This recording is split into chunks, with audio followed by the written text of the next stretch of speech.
হরে কৃষ্ণা, আপনাদের কাছে এক নতুন ভিডিও নিয়ে হাজির হলাম। আজকের ভিডিওটা কি হতে চলেছে সেটা আপনারা টাইটেল আর থাম্বনেল দেখে বুঝতেই পেরেছেন। তাহলে চলুন বন্ধুরা, ভিডিওটা মূল পর্বে যাওয়া যাক। ভক্তগণ, ভাদ্র মাসে কৃষ্ণপক্ষে অষ্টমী তিথিতে পালিত হয় রাধা অষ্টমী। এই দিন শ্রীমতী রাধারানীর আবির্ভাব দিবস, যিনি হলেন আমাদের ভক্তির প্রতীক। আজকের ভিডিওতে আমরা জানব রাধা অষ্টমী পুজোর পদ্ধতি, পুজোর শুভ সময় ও ব্রতের নিয়ম এবং মাহাত্ম্য।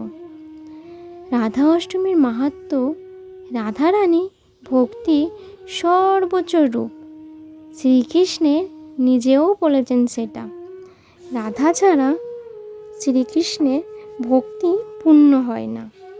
শাস্ত্রে বলা হয়েছে, রাধা অষ্টমীর দিনে রাধার পুজো ও নাম স্মরণ করলে জন্মের পাপ নাশ হয় এবং সংসারে সুখময় হয় এবং ভক্তি বৃদ্ধি পায়। জন্ম অষ্টমীর মতোই এই দিন অসীম পুণ্যদান প্রদান করে। বরং অনেকে শাস্ত্রে রাধা অষ্টমীকে আরও মাহাত্ম্য বলা হয়েছে। পুজোর পদ্ধতি: সকালে স্নান করে শুদ্ধ বস্ত্র পরিধান করতে হবে। তারপর রাধাকৃষ্ণের বিগ্রহ ছবিতে বা রাধাকৃষ্ণ বিগ্রহ বা ছবি যাই থাকুক না কেন, সেটিকে অভিষেক করতে হবে। তারপর তাদেরকে সুন্দরভাবে সাজিয়ে ফুল, প্রদীপ, দীপ, গন্ধ ও নৈবেদ্য দিয়ে পুজো করতে হবে। বিশেষ ভোগ হিসেবে দুধ, মাখন, মিষ্টি, ফল নিবেদন করতে হবে। যেমন হচ্ছে কচু, যেটা তরকারি, রাবড়ি, মালপোয়া, এইসব রাধারানীর খুবই প্রিয়। আর পুজোর শেষে অবশ্যই জপ করতে হবে। তার সাথে মহামন্ত্র হরে কৃষ্ণ কৃষ্ণ কৃষ্ণ হরে হরে, হরে রাম রাম রাম হরে হরে।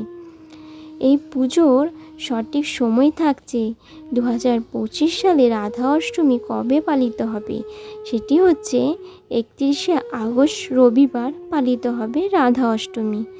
রাধা অষ্টমীর তিথি ও মুহূর্ত: রাধা অষ্টমীর তিথি শুরু হচ্ছে 30শে আগস্ট 2025 রাত 45 মিনিট থেকে, আর এই অষ্টমী তিথি শেষ হবে 21 সেপ্টেম্বর 2025 দুপুর 12টা 57 মিনিটে। রাধা অষ্টমী পুজোর মুহূর্ত হচ্ছে সকাল 10টা থেকে 12টা 30 পর্যন্ত এবং মধ্যাহ্নকালে পুজোর শুভ সময় দুপুর 12টা থেকে দুপুর 2টো পর্যন্ত। এই সময় রাধারানীর মধ্যাহ্ন সময়ে পুজো করা হয়, কারণ তিনি মধ্যাহ্নকালে আবির্ভূত হয়েছিলেন। ব্রতের নিয়ম: এই দিনে উপবাসে বিশেষ মাহাত্ম্য রয়েছে। অনেকেই ভক্তরা নির্জলা উপবাস করেন, কেউ আবার শুধু ফলাহার করে ব্রত পালন করেন। সারাদিন নাম সংকীর্তন, কীর্তন ও সন্ধ্যায় আরতির মাধ্যমে ব্রত সম্পন্ন করা হয়। বিশ্বাস করা হয়, রাধা অষ্টমীর ব্রত পালন করলে ভগবানের কৃপা সহজেই লাভ করা যায়। রাধা মানে প্রেম ও নিঃস্বার্থ ভক্তির প্রতীক। রাধা অষ্টমী আমাদের মনে করিয়ে দেয়, ভক্তি শুধু আচার নয়, এটি ভগবানের প্রতি আত্মসমর্পণ। যে ভক্ত অন্তর ভালোবাসা দিয়ে রাধার আরাধনা করেন, তিনি শ্রীকৃষ্ণের অশেষ কৃপা লাভ করেন। ভক্তগণ, রাধা অষ্টমী শুধু পুজো নয়, এটি ভক্তির মহা উৎসব। এই দিন রাধার পুজো করলে সংসারে শান্তি আসে, ভক্তি বৃদ্ধি পায় এবং কৃষ্ণ চরণ স্থান লাভ করা যায়। জয় শ্রী রাধে, জয় শ্রী কৃষ্ণ। ভিডিও ভালো লেগে থাকলে চ্যানেলটিকে সাবস্ক্রাইব করতে ভুলবেন না।